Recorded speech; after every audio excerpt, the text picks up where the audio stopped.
మహాగణుడును మహోన్నతుడైన యేసుక్రీస్తు వారి పుణ్యనామములో మీ అందరికీ వందనములు తెలియచేస్తున్నాను. ప్రియులారా, దేవుని వాక్యము ధ్యానిందాము. లూకాసు వార్త 2వ అధ్యాయము 10వ వచనం. అయితే ఆ దూత, భయపడకుడి, ఇదిగో ప్రజలందరికీ కలగబోవు మహాసంతోషకరమైన సువర్తమానము నేను మీకు తెలియజేయుచున్నాను. ప్రియమైన దేవుని బిడ్డలారా, గొర్రెల కాపరులు దేవదూతను చూసి భయపడినప్పుడు కాపరులతో దేవదూత మాట్లాడుచున్నాడు. భయపడవద్దు, మీరు భయపడకండి అని మాట్లాడుచున్నారు. మన దేవుడు మనందరికీ బైబిల్ గ్రంథములో వ్రాసి ఉంచారు. 365 రోజులు భయపడవద్దు అని వ్రాసి ఉన్నది. గనుక దేవుని బిడ్డలమైన మనము దేవుని సన్నిధానములో ఉండి ఏ యొక్క సమస్యల గుండా ప్రయాణము చేసినా, ఇబ్బందులు ఎదురైనా దేవుడు నాకు తోడైనాడని ధైర్యమును మనము కలిగి ఉండాలని ప్రభు పేట మీకు మనవి చేస్తూ ఉన్నాను. మానవుడు ఎందుకు భయము ఆవరించింది? ఎందుచేత సమస్యల గుండా ప్రయాణము చేస్తూ ఉన్నాడు? అప్పులనే భయము, రోగమనే భయము, కుటుంబము సరియైన రీతిలో లేదనే భయము. కారణము దేవునికి వ్యతిరేకమైన పనులు చేయటం వలన, తనకు తాను మార్గము ఏర్పాటు చేసుకోవటం వలన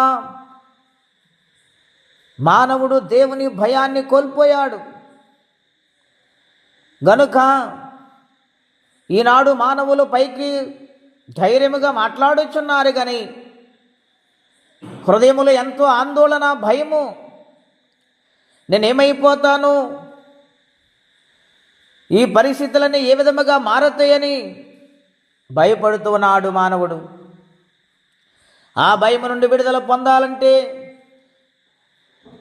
ధైర్యము రావాలంటే దేవుని పాదాల చెంతకు వచ్చి ప్రతి పాపమును ఒప్పుకోవాలని ప్రభు పేట మనవి చేస్తున్నాను. ఏమిటా పాపము? దేవునికి ఇష్టము లేని కార్యాలు చేయటమే. అయ్యో దేవుడు నేను ఎన్నోసార్లు బాధ పెట్టారని క్షమించమని అడిగి ఆయన పాద సాన్నిధ్యములో తల వంచి నమస్కరించగలిగితే, పాపిలను ఒప్పుకుంటే మనిషిలో ఉన్న భయాన్ని తీసివేసి ధైర్యముతో ఆయన మానవుని నింపుతారని వాగ్దానము చేస్తున్నాడు. బైబిల్ గ్రంథములో మన పితరుడైన యాకోబు భయపడుతూ ఉండగా, యెషయా గ్రంథము 41వ అధ్యాయం 10వ వచనములో యాకోబు భయపడవద్దు అన్నారు. ఎందుకు భయపడ్డాడు అని ఆలోచన చేస్తే, తన అన్నను మోసం చేయటం వలన ఎన్ని సంవత్సరాలు గడిచినా తిరిగి ప్రయాణమే వస్తున్నప్పుడు అన్న ఎదుర్కొంటున్నారని మహనీయములో దేవదూతలు చెప్పినప్పుడు ఆయనకు ఆందోళన పుట్టింది. నేనక్క బ్రతికొండనేమని భయాందోళనతో ఆయన కృంగిపోయి ఎబ్బోకురేవు దగ్గర దేవుని సహాయము కొరకు, ఆయన కనికరము కొరకు ప్రార్థించినట్లుగా మన లేఖనాల్లో చూస్తున్నాం. దేవుడు తన భయము నుండి విడిపించారు, ఇశ్రాయేలుగా మార్చారు. దావీదు భయపడ్డాడు. ఎందుచేతన బత్షెబా విషయములో చేసిన తప్పును బట్టి. ఎప్పుడైతే ప్రవక్త వచ్చి, ఆ మనుష్యుడవు నీవే అన్నాడు, కన్నీళ్లతో తన హృదయం పగులులాగునే ఏడ్చాడు. ఇసోపుతో నన్ను కడగమన్నాడు. విరిగిన మనసుతో, నలిగిన మనసుతో దేవుని పాదాలు పట్టుకున్నాడు. కానీ తన పాప క్షమాపణ జరిగింది. గనుక ఏ విషయంలో భయపడుతున్నారు, ఆ విషయంలో దేవుని పాదాలు పట్టుకుని ప్రార్థన చేయగలిగితే నిత్యముగా దేవుడు భయమును విడిపించి ధైర్యమునిచ్చి కార్యము చేసి ఆయన చేతితో నడిపిస్తారని వాగ్దానము చేస్తున్నాడు. కనుక కాపరులు భయాందోళన ఉన్నప్పుడు భయమును విడిపించి గొప్ప స్వార్థ చేసి దేవుని ఎదుగు నడిపించాడు దేవదూత.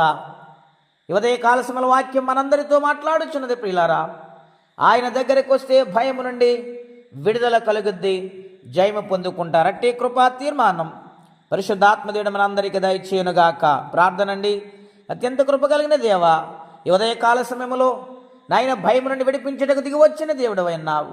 మా ప్రార్థన ఆలకించండి, ఈ దినము కాపాడండి, తోడుగొండండి. యేసునామములో ప్రార్థించి వేడుచున్నాము తండ్రి, ఆమేన్. దేవుడు దీవించునుగాక. ఆమేన్.